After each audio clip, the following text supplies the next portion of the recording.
Sahabat Fresh Juice, dimanapun Anda berada, saya Yofi dan Natasha. Sesaat lagi kita akan mendengarkan renungan Fresh Juice Senin 6 Juli 2026 yang akan dibawakan oleh Pastor Revi Tanor dari Manado. Selamat mendengarkan.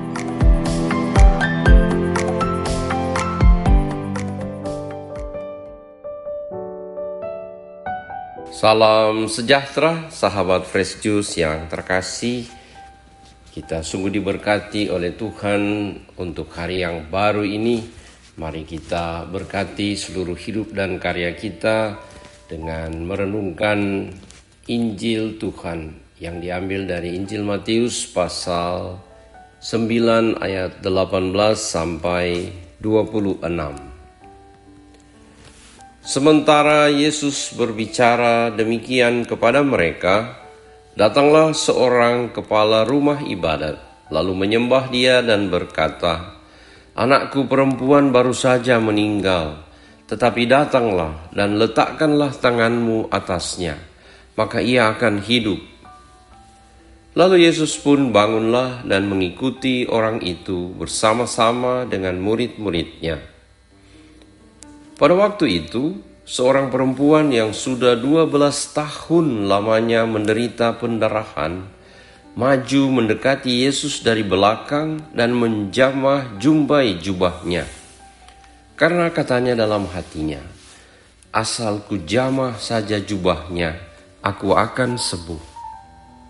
Tetapi Yesus berpaling dan memandang dia serta berkata, "Teguhkanlah hatimu, hai anakku, imanmu telah menyelamatkan engkau." Maka sejak saat itu sembuhlah perempuan itu. Ketika Yesus tiba di rumah kepala rumah ibadat itu dan melihat peniup-peniup seruling dan orang banyak ribut, berkatalah ia, "Pergilah, karena anak ini tidak mati tetapi tidur." Tetapi mereka menertawakan dia. Setelah orang banyak itu diusir, Yesus masuk dan memegang tangan anak itu. Lalu bangkitlah anak itu. Maka tersiarlah kabar tentang hal itu ke seluruh daerah itu. Demikianlah Injil Tuhan. Terpujilah Kristus.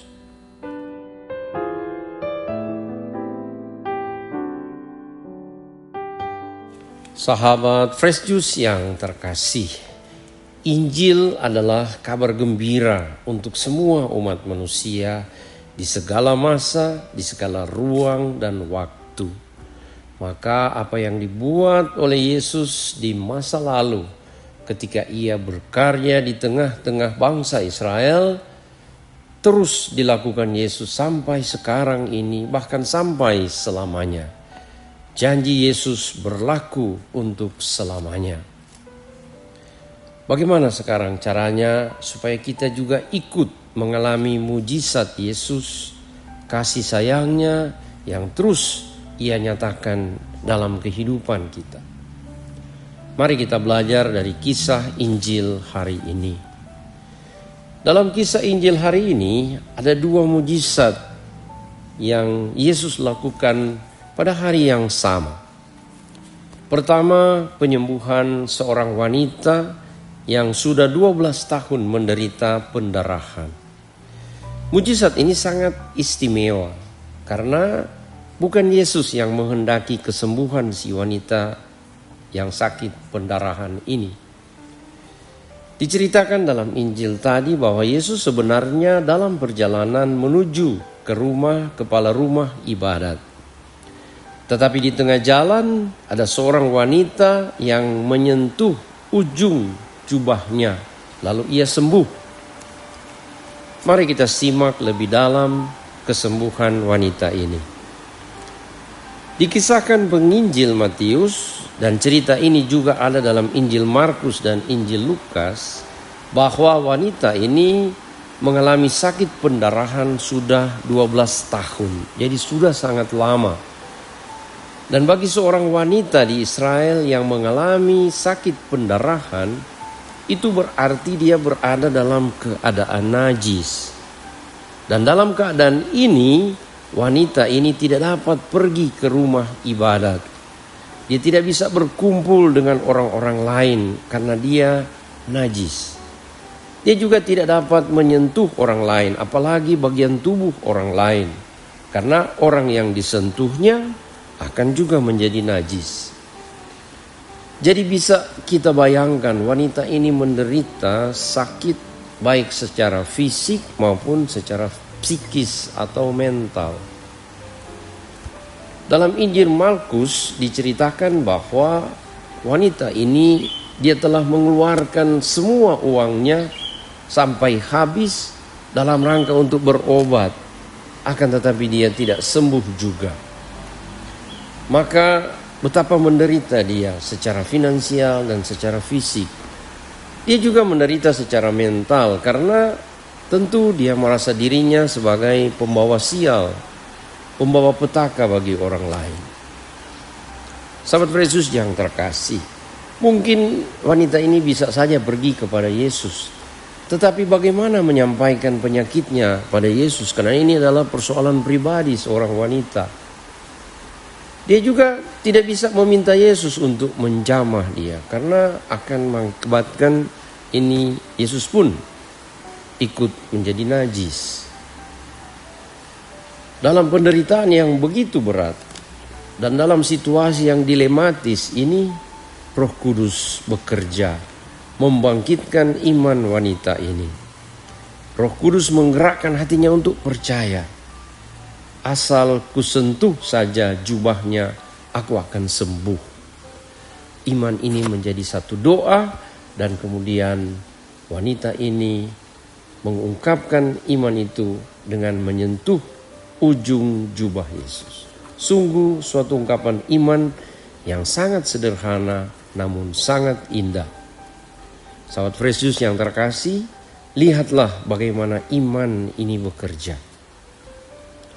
Dengan menyentuh ujung jubah Yesus diceritakan oleh penginjil Markus, ada kuasa yang keluar dari tubuh Yesus dan mengalir masuk ke dalam tubuh wanita itu sehingga ia sembuh. Ternyata iman dan sentuhan kecil di ujung jubah Yesus telah menjadi semacam tombol on atau semacam saklar yang mengaktifkan energi ilahi sehingga kuasa penyembuhan yang ada dalam diri Yesus mengalir keluar secara otomatis. Jadi seperti ada tombol play yang disentuh oleh wanita ini dengan imannya.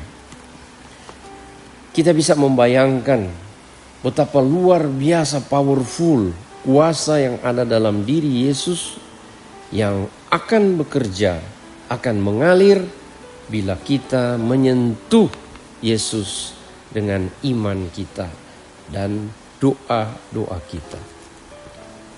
Sungguh kisah ini menjadi pendorong bagi kita untuk datang dengan iman kepada Yesus. Menyentuh hatinya dengan doa kita. Dengan kepasrahan kita untuk berserah dan bersandar pada pertolongan Yesus. Rasakan kuasa kasih Yesus mengalir dalam diri kita, memberi kita kehangatan, kekuatan baru untuk pemulihan kesehatan kita, terutama kesehatan rohani. Yesus memberi kita energi ilahi, daya ilahi untuk tabah dan tidak putus asa apapun yang terjadi dalam hidup kita. Yesus memberi kita keyakinan yang begitu kuat bahwa di dalam Yesus jalan kebenaran dan hidup kita ada jawaban atas semua persoalan hidup kita. Yesus memberi kita hati yang damai ketika datang kepadanya sebagaimana yang ia janjikan. Marilah kepadaku kalian semua yang letih lesu berbeban berat, aku akan memberikan kelegaan kepadamu. Inilah kekuatan iman yang Yesus anugerahkan kepada kita. Karena kita yakin dan percaya bahwa Yesus tetap menemani kita, terutama ketika kita sakit dan membutuhkan pertolongan. Kita mampu melihat anggota keluarga kita, para dokter, perawat, atau siapa saja yang peduli dengan kita, sebagai Yesus yang ada, yang hadir, yang merawat dan menjaga kita. Sahabat Fresh Juice yang terkasih, mujizat kedua yang dilakukan Yesus adalah menghidupkan kembali anak perempuan si kepala rumah ibadat. Mujizat ini mengingatkan kita bahwa dalam Yesus kita sudah dilahirkan kembali dalam pembaptisan. Kita menerima hidup baru di dalam Yesus dan kita mati serta bangkit bersama-sama dengan Yesus. Hidup Yesus menjadi hidup kita dan kini kita berjalan menuju persatuan untuk selamanya dengan Yesus, menuju ke rumah Bapa di surga. Sahabat Fresh Juice yang terkasih, semoga kabar gembira Injil hari ini memberi kita kekuatan baru, semangat baru, energi ilahi yang datang dari Tuhan untuk kita melanjutkan seluruh hidup dan karya kita, tugas-tugas dan pekerjaan kita pada hari ini. Untuk itu, semoga kita sekalian senantiasa dikuatkan, dibimbing oleh berkat Allah Tritunggal yang Maha Kudus, Bapa, Putra, dan Roh Kudus. Amin. Sahabat Fresh Juice, kita baru saja mendengarkan Fresh Juice hari ini. Terima kasih kepada Pastor Revi untuk renungannya. Sampai berjumpa kembali dalam Fresh Juice edisi selanjutnya. Salam Fresh Juice.